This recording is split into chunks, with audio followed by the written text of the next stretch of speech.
The sound came through the gap in the study door, a sliver of space that let in not just the hallway light, but the casual cruelty of his wife's voice. Liam Sterling sat at his drafting table, the sharp, clean scent of architectural paper in the air, a stark contrast to the rotten words that had just drifted in. He had been sketching the support structure for a cantilevered balcony, a problem of balance in stress, when a far more complex structural failure announced itself from just 30 feet away. "Seriously, Chloe, aren't you worried he'll find out?" It was Olivia, his wife's younger sister. Her voice was a conspiratorial whisper that carried with surprising clarity in the quiet of their minimalist home. There was a pause, followed by Chloe's light, tinkling laugh. It was the same laugh she used at cocktail parties when someone told a mediocre joke. The same laugh she had used on their third date, the one that had made him think of wind chimes and summer afternoons. Now it sounded like shattering glass. "Liam?" Chloe said, drawing his name out as if it were a synonym for something simple and slow. "Oh, honey, no. He's too stupid to know I'm cheating. He's so wrapped up in his little drawings and his quiet little life, he wouldn't notice if a marching band came through the living room. He's sweet, but he's not exactly playing with a full deck." Stupid. The word didn't spark anger. It landed in the center of his chest with the cold, heavy finality of a wrecking ball. It didn't demolish him. Instead, it demolished the facade of the life he thought he was living. In that single, brutal moment, the intricate architecture of his marriage was revealed to be a Hollywood set, all gleaming fronts with nothing but scaffolding and rot behind them. He looked down at his hands, at the fine lines of graphite on his fingertips. He was a man who built things, strong things, things that were meant to last. And he had been living in a house of cards. He didn't move. He didn't breathe. He heard their footsteps recede down the hall, followed by the closing of the front door as they left for their girls' night. He sat in the ringing silence, the echo of that laughter still hanging in the air. For 11 months he had suspected. Little things. The way she guarded her phone. The late nights at the office that didn't quite add up. A sudden, intense interest in a new genre of music she'd previously despised. They were hairline fractures, tiny signs of stress he had tried to explain away. He had wanted to believe in the integrity of the structure. But this was not a fracture. This was a confession, a verdict, and a dismissal. He was not a partner to be betrayed. He was a fool to be managed. A cold calm, as clear and sharp as a shard of ice, settled over him. Rage was a fire, hot and chaotic. This was different. This was the patient, focused energy of a controlled demolition. If he was a fool, he would be the most methodical fool they had ever known. He would not confront. He would not scream. He would observe, he would document, and he would wait.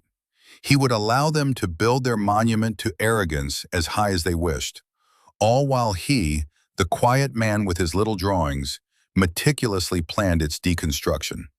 He reached for the bookshelf to his left and pulled down a sleek, black, moleskin journal. It was new, its pages crisp and empty. He opened it to the first page. With the same precise hand he used to draft blueprints, he wrote the date. Then he wrote his wife's words, verbatim. "He's too stupid to know I'm cheating." He closed the journal. The plan was not yet formed, but its foundation was laid. It would be a project of immense complexity, requiring patience, precision, and an unwavering focus on the final design.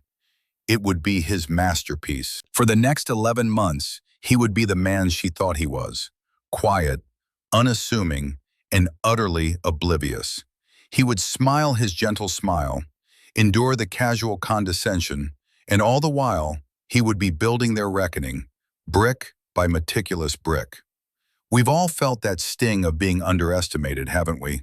That moment when you realize someone sees you as less than you are. It's a feeling that can either break you or forge you into something stronger. Liam made his choice. What would you do? Let us know in the comments where you're watching from. We love seeing how far these stories travel. And if you're ready to see how a patient man's plan unfolds, Make sure you've clicked that like button and subscribe for more stories that remind us that still waters often run deepest. Now let's get back to the quiet before the storm. The first test of his resolve came 2 weeks later, at the kind of family dinner he had once found merely tedious, but now saw as a theater of contempt. The setting was his in-laws' cavernous dining room, a space so ostentatiously decorated it felt less like a home and more like a museum exhibit on insecure wealth. The air was thick with the scent of roasted lamb in superiority. Chloe's father, Richard, a man whose personality was as starched as his shirts, sat at the head of the long mahogany table. He was a senior VP in investment banking, and he viewed any profession outside of finance with a kind of anthropological curiosity, as one might observe a primitive tribe. Across from Liam sat Chloe's mother, Eleanor, a woman who communicated primarily through disappointed sighs and the nervous twisting of her pearl necklace. And next to Chloe, smirking into her wineglass, was Olivia. "So, Liam," Richard began after a perfunctory monologue about a recent market fluctuation. He swirled the Bordeaux in his glass, the gesture an act of performance. "Still drawing your buildings? Anything significant on the horizon?" The word significant was laced with a condescension so thick it was practically a garnish. Liam knew what Richard considered significant.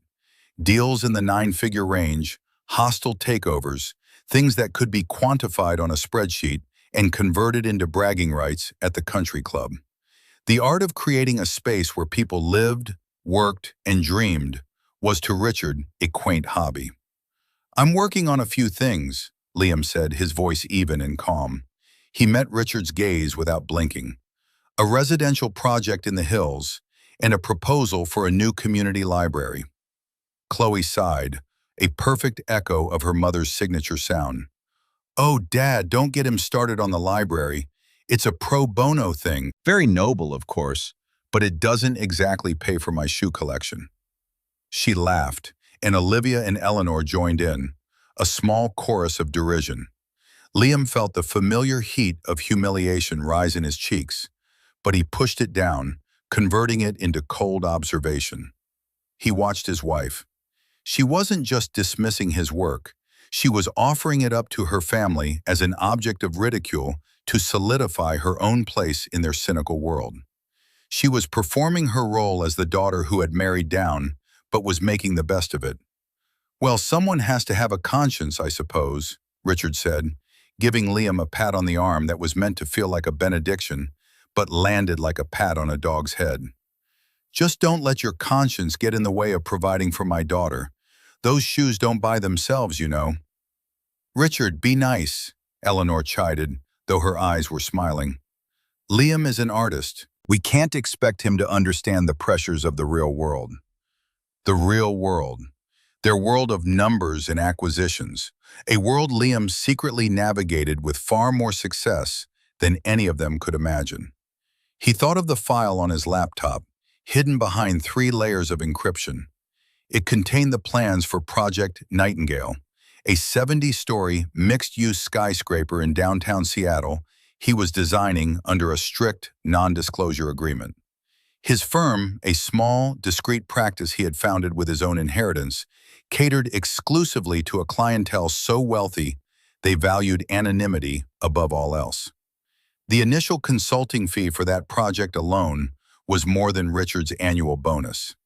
The final commission would be a figure they wouldn't even believe. He kept his expression placid, a mask of mild-mannered tolerance. He took a bite of his lamb. It was overcooked. "The library is important to the community," he said simply, refusing to take their bait. "Some things have value beyond a price tag." Olivia snorted. "That's what people with no money always say." Chloe placed her hand on his, her touch feeling alien and cold. "Don't mind them, darling," she whispered, loud enough for everyone to hear. "I think it's sweet." Sweet. Stupid. The words were cousins, born of the same family of disrespect. He smiled at her, a gentle, forgiving smile that he knew she would misinterpret as acceptance. He was an actor now, and this was his most challenging role. He was playing the part of the man they thought he was. Later that night, back in the sterile silence of their shared house, he went into his study. Chloe was already asleep, or pretending to be. He sat at his desk, the city lights twinkling outside his window. He didn't open the encrypted file for Project Nightingale. He didn't need to see the proof of his success. Instead, he opened the black journal. He wrote down the date of the dinner. He recorded the conversation with the precision of a court stenographer. Richard's condescending questions, Eleanor's pitying tone, Olivia's sneer, and Chloe's betrayal, her casual sacrifice of his dignity for a moment of familial approval. He described the look on her face, the sound of her laugh. He wrote until his hand ached, not with anger, but with the strain of capturing every single damning detail. Each word was a brick, each memory a line of mortar. The foundation was solid. Now the walls were beginning to rise. The weeks bled into months. Summer softened into a cool, crisp autumn. The city's trees turned from green to a blaze of gold and crimson, then shed their leaves like discarded illusions. Liam's life on the surface remained unchanged. He went to his small, quiet office. He met with contractors. He sketched designs for clients who valued his minimalist aesthetic and his obsessive attention to detail. At home, he played the part of the devoted, slightly dull husband. He listened to Chloe's stories about her day, heavily edited fictions he now knew, and nodded in all the right places. Beneath this placid surface, a second, secret life was running in parallel. The affair, once a suspicion, was now a documented fact. Chloe's carelessness grew in direct proportion to her confidence in his ignorance. The late nights closing a deal became more frequent. Sometimes she would come home smelling faintly of a cologne he didn't own, a sharp, citrusy scent that clung to her hair. She would explain it away as a hug with a European client, and he would nod, the image of her lie clear in his mind. Her phone, once a private vault, was now left casually on the kitchen counter, but always screened down. One evening while she was in the shower, it buzzed incessantly. He glanced at it. A name flashed on the screen, Julian, followed by a message preview. "Last night was incredible. Can't stop thinking about you."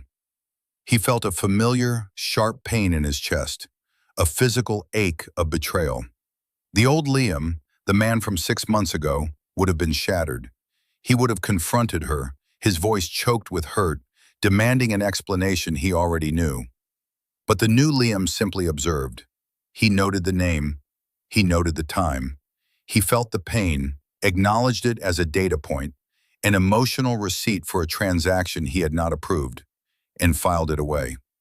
He had hired a private investigator a month after the overheard conversation, a discreet, expensive professional named Mr. Hayes, a former detective with weary eyes and an encyclopedic knowledge of human deceit. The first report had been clinical and devastating. Photographs of Chloe and a handsome, dark-haired man leaving a boutique hotel downtown.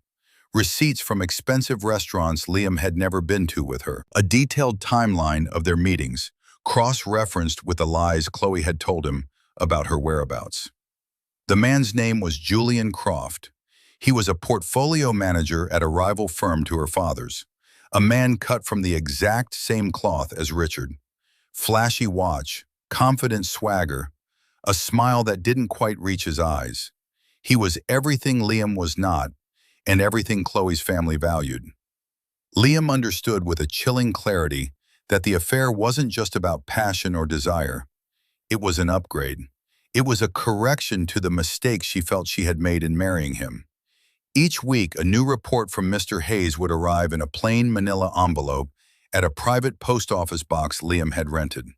He would read them in his car before heading home, the clinical prose detailing the slow, deliberate dismantling of his marriage. He never looked at the photographs more than once. The first time was for confirmation. After that, it felt like self-harm. He channeled the hurt not into rage, but into focus. He poured his energy into Project Nightingale, the Seattle skyscraper. The design was audacious, a twisting glass spire that seemed to defy gravity. He worked late into the night, not with the frantic energy of a man escaping his home life, but with the deep, immersive concentration of a master craftsman. The building was a puzzle of physics and aesthetics, and solving it brought him a clean, pure satisfaction that was the antithesis of the messy, emotional chaos of his marriage. He was also channeling his focus into another project, the systematic disentanglement of his life from hers. He met with Marcus Thorne, the senior partner of the law firm that had managed his family's assets for decades. Marcus was a formidable man in his late 50s, with a mind like a steel trap and a demeanor of unshakable calm. He had known Liam since he was a boy and had been his father's closest confidant. In Marcus's hushed, wood-paneled office overlooking the harbor, Liam laid out the situation. He spoke without emotion, presenting the facts as he would present a structural analysis to a client.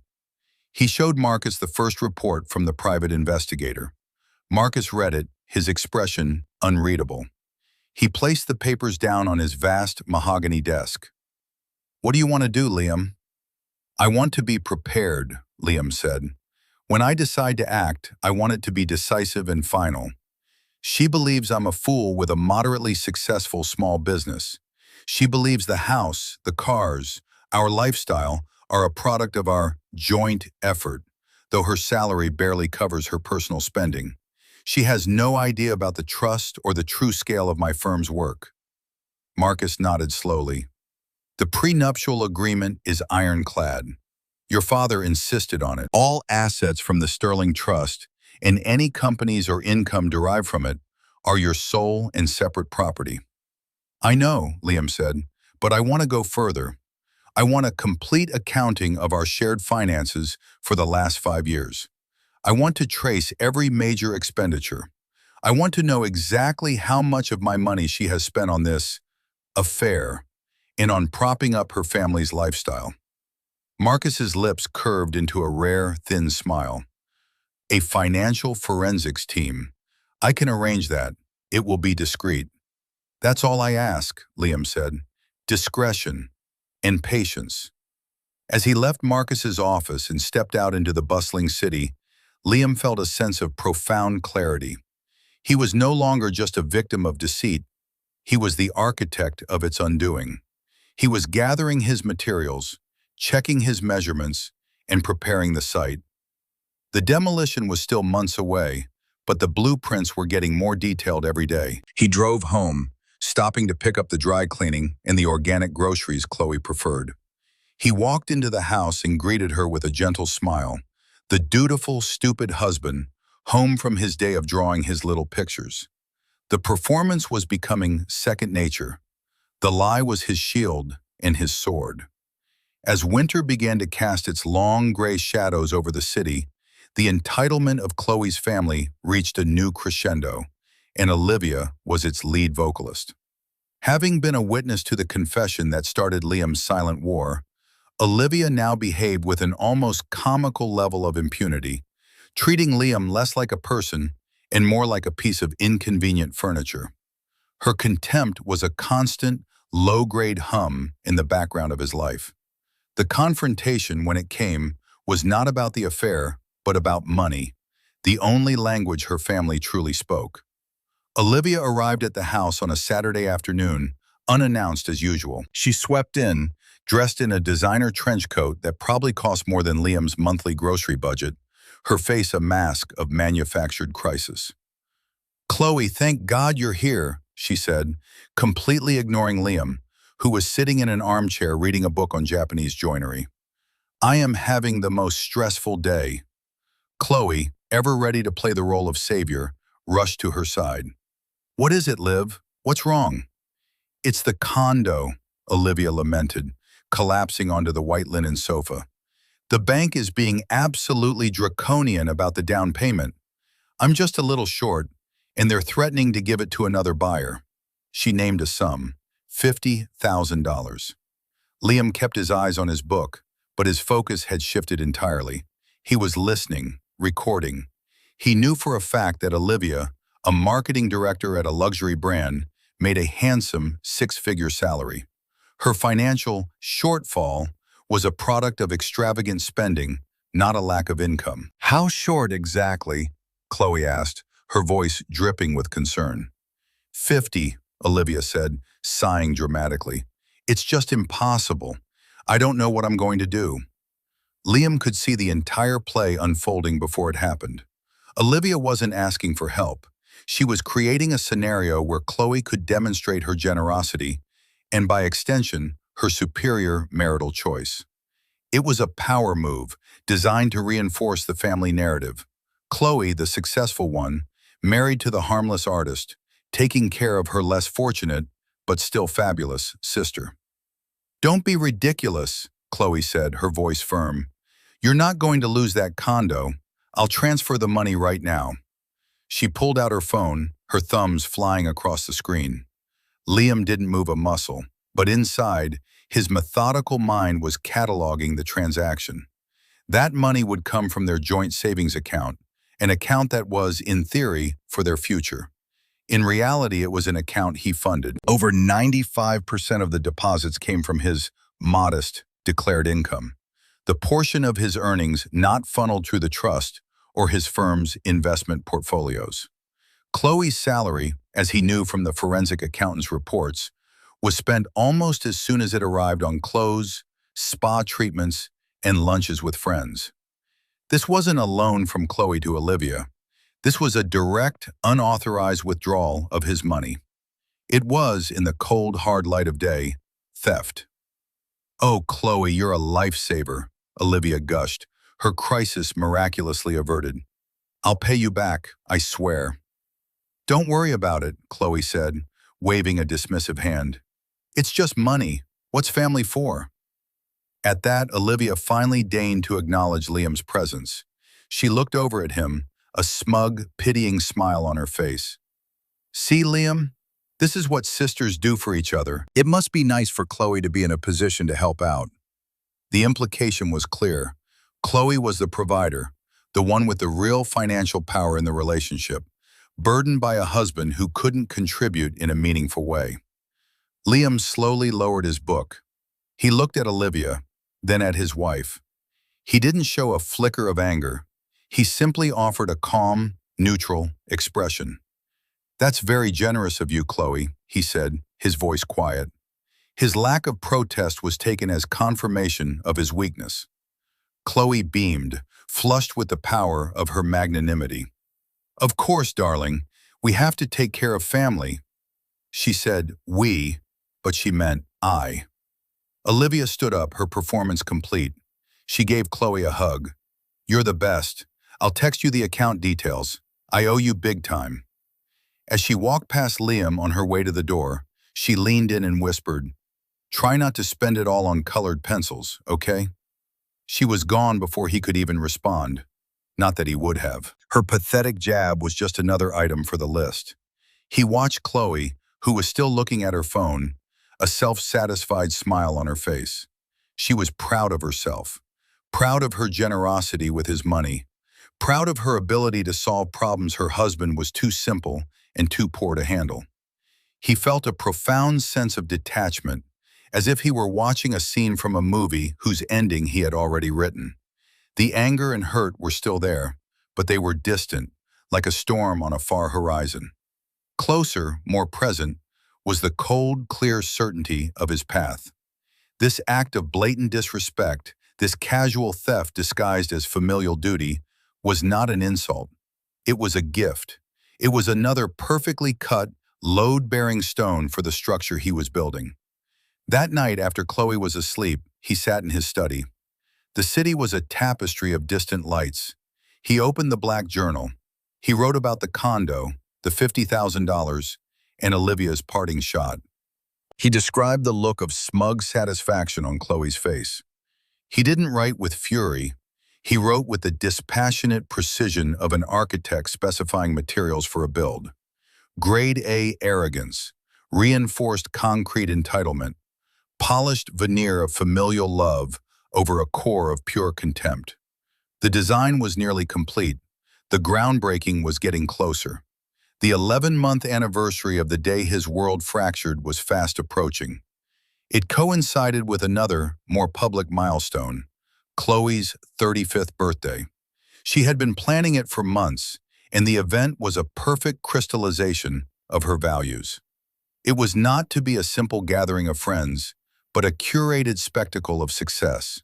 She booked the most exclusive private dining room at Aperture, a restaurant so minimalist and expensive, it felt like eating in an art gallery. The guest list was a strategic collection of her family, her important colleagues, and a few friends who served as a suitable audience for her performance of A Perfect Life. Liam, in his role as the supportive, oblivious husband, was enlisted to help. He sat with her as she agonized over the floral arrangements, peonies, but not too pink, and the wine pairings. He listened patiently as she debated the seating chart, a complex geopolitical map of egos and alliances. He played his part beautifully. He was attentive, agreeable, and just a little bit overwhelmed by the grandeur of it all, which she found endearing. "Thank you for helping with all this, sweetie," she'd said one evening, looking up from her spreadsheet. "I know it's a lot." "It's your birthday," he'd replied with his practiced, gentle smile. "I want it to be perfect for you." And he did. He wanted it to be absolutely perfect, a perfect stage for the final act. In the days leading up to the party, a quiet hum of finality settled over him. The reports from the forensic accountants were complete, compiled into a slim, damning volume by Marcus's team. Mr. Hayes's final investigative summary had arrived. All the pieces were in place. He felt a strange sense of calm, the quiet focus of a surgeon before the first incision. The night of the party, he stood in their bedroom, adjusting his tie. He had chosen a simple, dark navy suit, impeccably tailored but understated. He was the background, the canvas against which Chloe would shine. She was across the room, a whirlwind of silk and diamonds, putting the final touches on her makeup. She wore a stunning, backless crimson dress that clung to her like a second skin. She looked beautiful, and he felt a pang of something that might have once been love, but was now just a hollow echo, like the memory of a demolished building. "How do I look?" she asked, turning to face him. "You look incredible," he said, and it was the truth. She was the perfect picture of everything she ever wanted to be. She walked over to him and straightened his tie, a gesture that was both intimate and condescending. "And you look very handsome, my quiet little architect." She gave him a light, patronizing pat on the cheek. "Thanks for chipping in for the party. I know it was a stretch."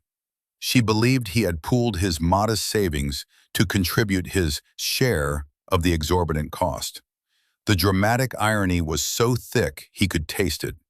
He had in fact paid for the entire event on a credit card she didn't know existed, the same way he had paid for almost everything in their life together. "Anything for you," he said, his voice soft. In the inner pocket of his suit jacket, he felt the cool, crisp edge of an envelope. It was thin, elegant, and contained not a birthday card, but a single, folded sheet of paper. It was a summary, a final accounting, his symbolic object, the key that would unlock everything.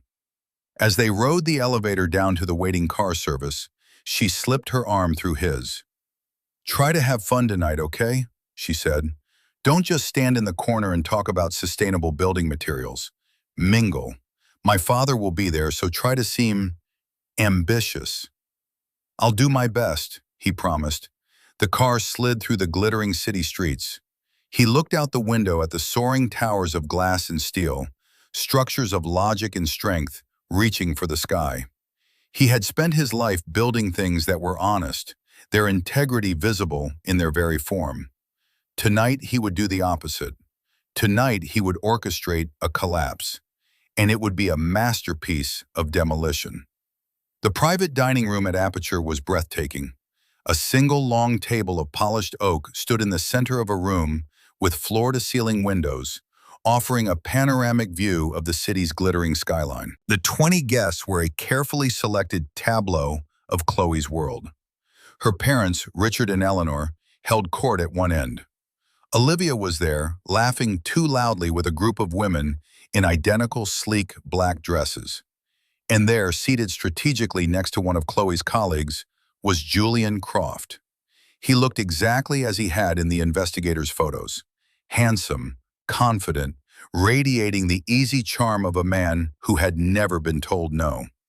He caught Liam's eye across the room and gave a small, almost imperceptible nod, the kind of acknowledgement one gives to the waitstaff.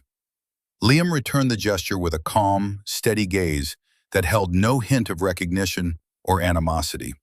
He was a ghost at his own wife's feast. The dinner progressed through a series of exquisitely plated, microscopic courses. The conversation was a symphony of self-congratulation, stock market wins, recent acquisitions, plans for ski trips to Aspen. Liam remained largely silent, a quiet observer, nursing a glass of water. His tranquility was unsettling to them. They mistook it for social awkwardness, for his usual passivity, and it only served to amplify their own boisterous confidence. Finally, after the main course was cleared, Richard stood, tapping his glass with a fork. The room fell silent. "I'd like to propose a toast," he began, beaming at his daughter. "To Chloe, my brilliant, beautiful girl, 35 years old and already more successful than I could have ever dreamed. She's built a wonderful career, a wonderful life." He paused and glanced at Liam with a magnanimous smile. "And she's even managed to find time for her charming, artistic husband." A few people tittered politely. "Chloe, you are the gold standard. We are all so proud of you." "To Chloe." "To Chloe," the room echoed. Chloe basked in the adoration, her face flushed with wine and victory. After the applause died down, she stood. "Thank you, Daddy, and thank you all for being here to celebrate with me. It means the world." She then turned her gaze to Liam, her smile a mixture of affection and noblesse oblige. "And now, I think my darling husband wants to say a few words." The invitation hung in the air, weighted with patronage. It was his turn to perform his role, the adoring, simple husband, offering a few clumsy but heartfelt words about his incredible wife. Liam rose slowly from his chair. He picked up his champagne flute, the delicate stem cool against his fingers. The room watched him, a collective look of mild, patient expectation on their faces.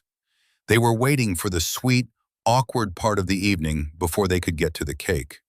He held their attention, his calm gaze sweeping across the faces at the table.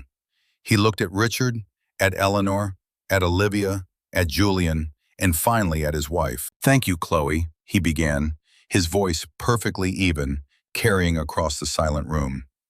"A birthday is a time for celebration, but it's also a time for reflection, for looking back on the year that's passed. And for me, this has been an educational year." He paused. The rhythm of his speech was not what they expected. It was too measured, too deliberate. "It was 11 months ago, almost to the day," he continued, his voice dropping slightly, drawing them in, "that I learned a valuable lesson about perception versus reality. A lesson in what people see versus what is actually there." He saw a flicker of confusion in Chloe's eyes. This was not the script. "I was in my study, a place you all know I like to spend my time, with my little drawings." He let the phrase hang in the air for a moment, a subtle echo of their mockery. The door was ajar, and I heard a conversation from the hallway. It was between you, Chloe, and you, Olivia. Olivia's smile froze on her face. Chloe's posture stiffened. "Olivia, you asked a question. You asked your sister if she was worried I'd find out about her affair." He kept his eyes locked on Chloe. "Her affair with Julian Croft." He said the name calmly, without inflection, but it landed in the silent room like a grenade. Every head swiveled to look at Julian, whose handsome face had gone a ghastly shade of pale. He looked like a man who had just seen his own ghost. Chaos began to ripple through the room. A gasp from one of Chloe's friends. A sharp intake of breath from her mother. Chloe shot to her feet, her face a mask of outrage. Liam, what are you doing? Have you lost your mind? Liam didn't raise his voice. He didn't have to. His quiet, steady tone was more powerful than any shout. He looked directly at his wife, his gaze unwavering. No, Chloe. For the first time in a long time, my mind is perfectly clear. I remember your answer too. You laughed. That beautiful laugh. And you said, he paused, letting the silence stretch until it was screaming. He's too stupid to know. The words, his words, the ones he had written in his journal 11 months ago, were now spoken aloud. They hung in the air, ugly and undeniable. That's a lie, Chloe shrieked, her voice cracking. You're making this up. You're trying to ruin my birthday. Am I? Liam's voice was soft, almost gentle, which made it all the more devastating. He began his recitation, the list of grievances he knew by heart. The affair began approximately 13 months ago. Your first hotel stay with Julian was on October 14th at the Hotel Elysian, room 802. You told me you were at a conference in Boston. You weren't. You were 3 miles from our home. He continued, his voice a calm, relentless metronome of facts. You've had 17 late nights with clients in the past 11 months that were, in fact, dinners with Julian at restaurants like Per Se, Daniel, and Le Bernardin. You paid for those dinners, totaling $12,650 from our joint account. Chloe stared at him, her mouth opening and closing, but no sound coming out.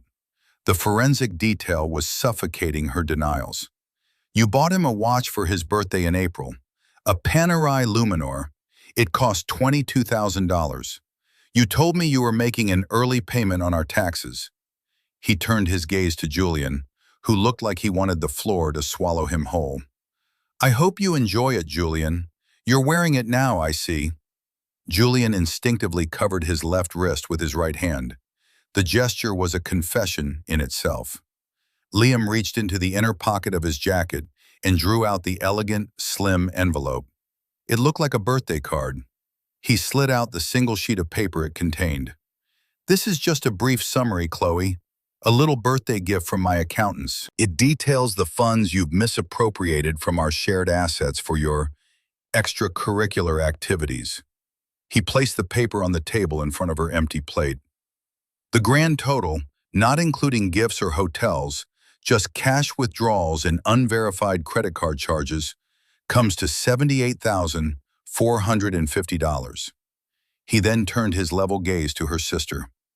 And that's not including the $50,000 loan for your condo, Olivia. A loan that was presented as a gift between sisters, but was in fact a theft from me. A loan I never approved. Olivia shrank in her chair, her face ashen. The whole room was frozen, a tableau of shock and horror. The festive atmosphere had evaporated, replaced by the Arctic chill of exposure. Liam had not raised his voice. He had not sworn. He had simply presented the truth, and the truth was more violent than any accusation. It was clean. It was structural. It was final. The demolition had begun. The stunned silence was broken by Richard. Chloe's father, red-faced and sputtering, slammed his hand on the table, rattling the silverware. Now, see here, Liam, he boomed, his voice trembling with fury. This is a private family matter. You have no right to air this filth in public. This is despicable behavior. Liam turned to face his father-in-law. The mask of the gentle, passive artist was gone. In its place was a man Richard had never seen before, calm, authoritative, and utterly unmoved. It stopped being a private matter when you all made my dignity your public sport, Liam replied, his voice still quiet but now edged with steel. It stopped being a family matter when it became financial fraud. You are a banker, Richard. You understand numbers. Let's talk about them. Before Richard could retort, the heavy oak door to the private dining room opened silently. A man in his late 50s, dressed in a perfectly tailored charcoal suit, stepped inside. He had gray temples, intelligent eyes, and an air of unshakable authority. He closed the door behind him, and the click of the latch seemed to seal the room off from the rest of the world. Chloe stared at the newcomer. Who, who is that? Liam answered without taking his eyes off her family. Everyone, I'd like you to meet Marcus Thorne. He gestured to the man. He's a very old friend. Richard squinted at him. Thorne?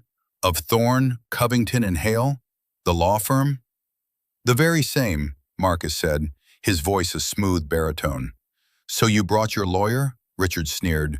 You're going to threaten us, is that it, Liam? After humiliating my daughter? Oh, he's not my lawyer, Liam corrected him gently. A ripple of confusion went through the room. Marcus isn't just any lawyer. He's the senior managing partner of the firm that has represented my family's estate for 3 generations.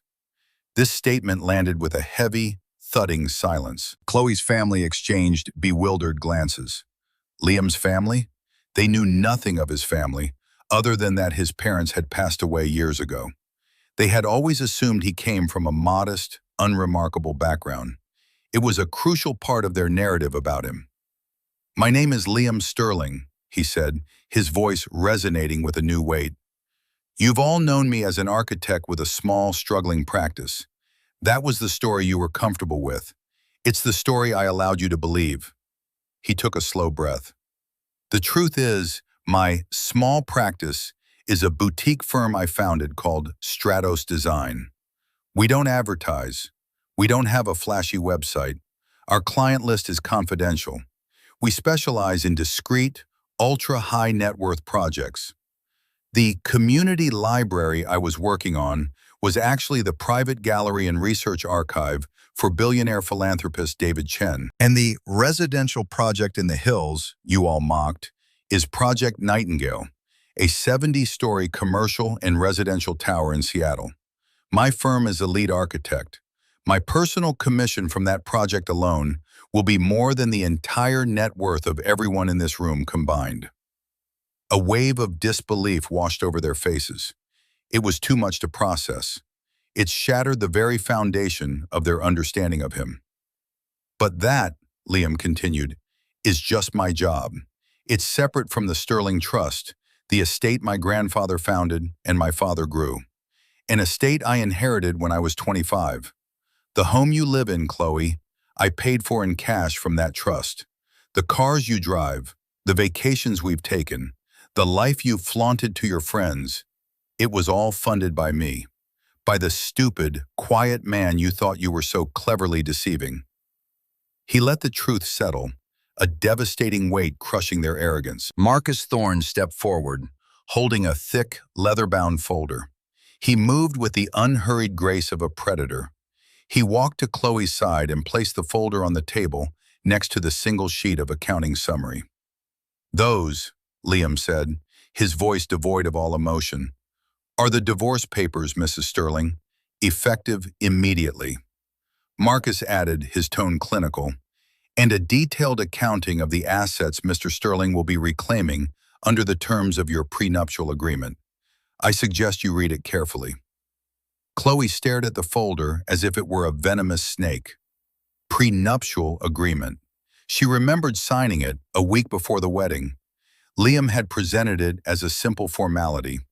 His lawyer at the time, a quiet, unassuming man, had explained it was just to protect his small business. She had barely glanced at it, so sure was she that she was the one with the superior financial prospects, that he had nothing of value to protect. It had been an amusing little footnote on her way to what she thought was a secure, if unexciting, marriage. Now that footnote had become the final chapter of her life as she knew it. The trap she had never seen had just snapped shut. The aftermath was not an explosion, but an implosion. The loud, boisterous energy of the room collapsed into a vacuum of stunned silence. Chloe sank back into her chair, her face a canvas of disbelief, her crimson dress suddenly looking garish and cheap. She stared at the thick folder Marcus had placed before her, her hand hovering over it, afraid to touch it, as if its contents might physically burn her. Julian Croft, the catalyst for so much of this, made a quiet, desperate attempt at escape. He pushed his chair back slowly, hoping to slip away unnoticed in the chaos. "I wouldn't do that if I were you, Mr. Croft," Marcus said without turning around. His voice was soft, but it stopped Julian cold. "My client has been very generous in not naming you as a co-respondent in a suit for alienation of affection and intentional infliction of emotional distress. That generosity is conditional on your full cooperation." Julian froze, half standing, and then slowly, miserably sank back into his seat. He was trapped. Richard, the patriarch, finally found his voice, though it was hollowed out, stripped of its usual bluster. "You can't do this, Liam. A prenuptial, that was for your little business. This is different. This is marital property." Liam looked at the man who had belittled him for years, and for the first time he felt a flicker of something close to pity. "Did you ever read it, Richard? Did you ever advise your daughter to have her own lawyer look at it? Or were you so certain of my insignificance that you deemed it unnecessary?" He didn't wait for an answer. "The agreement is ironclad. Marcus can attest to that. It clearly stipulates that the Sterling Trust and all assets, properties, and income derived from it, before or during the marriage, remain my sole and separate property. Everything." "So what does that leave me with?" Chloe whispered, her voice barely audible. It was the first coherent thing she had said. "It leaves you with exactly what the law requires," Liam said, his voice softening, a deep, resonant sorrow replacing the cold anger. "Half of the assets we earned together during the marriage. We will look at your salary and my declared income, the modest salary I paid myself from the firm. We will subtract our shared living expenses, which I can assure you were substantial. We will subtract the $78,000 you spent on your affair. We will subtract the $50,000 you gave to your sister. What remains will be divided equally." He paused. "I suspect it will not be a large number." The reality began to dawn on her. The house was not theirs. It was his. The cars were his. The art on the walls, the furniture, the very financial bedrock of her existence. It was all his. She had been living in his world, all while condescending to him for not being able to keep up in hers. "The money was never the point, Chloe," Liam said, and for the first time he looked her directly in the eye, not with anger, but with a profound, aching sadness. "I would have given you anything you wanted. I would have shared everything with you, gladly. All I ever wanted was a partner. All I ever wanted was your respect." He glanced around the table at her family. "But you don't value respect. You value status. You don't value partnership. You value leverage. You only understand things you can count. So now," he said, his voice hardening again, "we will count. Every dollar. Every receipt. Every lie." Richard, desperate, tried a new tack. Threats. "We'll fight you. We'll drag this through the courts for years. We will make your life a living hell." Marcus Thorne, who had been standing silently by the door, allowed himself a thin, chilling smile. "I invite you to try, Richard," he said calmly, "but you should be aware that if you contest this, we will be forced to file a counterclaim, a civil suit for fraud, embezzlement, and conspiracy to defraud. The evidence Mr. Sterling has compiled over the past 11 things could get complicated for everyone." The fight drained out of Richard's face, replaced by the gray pallor of defeat. He looked at his daughters, at the ruins of their perfect evening, at the smirking man Julian, and he finally understood. They hadn't been playing chess with a pawn. They had been taunting a sleeping king, and he had just woken up. The 6 months that followed were an exercise in quiet, methodical dismantling. The divorce was not the messy, protracted battle Richard had threatened. It was a swift, surgical procedure. Faced with the mountain of evidence Marcus Thorne had presented, Chloe's lawyers advised her to accept the terms of the prenup without a fight. The alternative, a public trial for fraud, was unthinkable. The consequences unfolded not with a bang, but with the slow, grinding erosion of a life built on false pretenses. Chloe was forced to move out of the house she had considered hers. Liam, acting through Marcus, was not cruel, but he was firm. She was given 2 weeks to pack her personal belongings. One afternoon, he came home to find her in the master bedroom, surrounded by boxes. She was no longer the confident, radiant woman from the birthday party. She looked small, diminished, her anger replaced by a brittle, bewildered despair. "Is this what you wanted, Liam?" she asked, her voice hollow. "To destroy me? To leave me with nothing?" He stood in the doorway of the room that had been theirs, a space now filled with the ghosts of their shared life. "I never wanted to destroy you, Chloe. I just wanted the truth to have its turn. You had everything, a husband who loved you, a beautiful home, a life of comfort. It wasn't enough for you because you didn't respect the person who provided it. You thought I was nothing." He looked at her, his gaze clear and steady. "Now you have what you earned. You are left with yourself. I hope, for your sake, you find some value there." She received her settlement, a check for just over $43,000, her half of what remained after the subtractions. It was a paltry sum, an insult compared to the life she had been living. She used it to rent a small one-bedroom apartment in a less fashionable part of the city, a place with thin walls and a view of a brick building. Her relationship with Julian imploded spectacularly. Once the legal threats and the scale of Liam's wealth became clear, Julian distanced himself immediately. His concern was not for Chloe, but for his own career and reputation. He stopped returning her calls. The grand romance, built on the thrill of deception and the allure of status, could not survive the harsh light of reality and the sudden absence of money. Olivia was forced to sell the condo she had been so proud of. Marcus Thorne had sent a polite but firm letter to her, stating that the $50,000 loan was now due in full, with interest, to avoid civil and criminal proceedings. She had to scramble, humiliating herself by borrowing from the very friends she used to look down upon, to pay Liam back and avoid charges of bank fraud. For Richard and Eleanor, the punishment was social and psychological. The story, in its broad strokes, spread through their elite circles. It was whispered at the country club and dissected over brunch. They weren't pariahs, but they were objects of pity and a certain schadenfreude. Their daughter's perfect life had been a sham, and their own judgment had been revealed as comically flawed. Richard's bluster at work was gone, replaced by a weary caution. Their confidence, their most prized asset, was shattered. Liam, meanwhile, began the process of reclaiming his own life. He had the house redecorated, purging the last vestiges of Chloe's taste. The cold, white minimalism was replaced with warm woods, rich textures, and comfortable, beautifully designed furniture. He filled the silent rooms with music, jazz and classical, and the scent of fresh coffee and old books. The house, which had felt like a gilded cage, slowly began to feel like a home again. His home. He was in his study, the same room where he had overheard the words that changed everything, supervising a video call with the construction team in Seattle.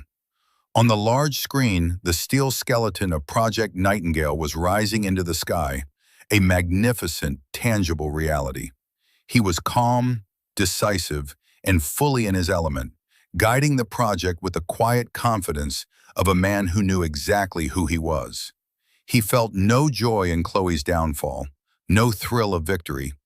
The vindication he experienced was quieter, more profound. It was the simple, clean feeling of balance being restored. He had not sought revenge, he had sought justice. He had not been cruel, he had been truthful. He had held up a mirror, and the reflection had shattered them. He opened the black moleskin journal, its pages now filled with his neat, precise script. He turned to the very last empty page. He thought for a moment, then began to write. "There are 2 ways to build," he wrote. "You can build for appearance, creating a beautiful facade that hides a weak and dishonest structure. It may be admired for a time, but it cannot stand against the pressures of reality. Or you can build for integrity. You can lay a true foundation. use honest materials, and ensure that every joint is strong. Such a structure may not be as flashy, but it will endure. It will be a place of safety and strength. This is true in architecture. It is also true in life. He closed the journal. He would not need it anymore. The project was complete. He stood and walked to the large window, looking out at the city he loved. The sun was setting, painting the sky in hues of orange and purple. A new chapter was beginning. It would be a quieter chapter, perhaps, but it would be built on a foundation of truth, and it would be his. In the end, Liam didn't win a battle. He simply revealed the truth of the war that had been waged against him in secret. He taught Chloe and her family a lesson they would never forget, that a person's worth isn't measured by the noise they make or the wealth they display, but by the strength of their character and the quiet integrity of their actions. True strength isn't about dominating others. It's about having a foundation so solid that their disrespect can't shake you. What did you think of Liam's patient strategy? Was it justice, or was it cold-hearted revenge? We'd love to read your thoughts in the comments below. Your perspective is what makes this community so special. Thank you for spending your time with us today. If you found value in this story, please give it a like, subscribe to the channel, and hit that notification bell so you don't miss the next one. Until then, remember to build your own life with integrity. It's the only structure that truly lasts.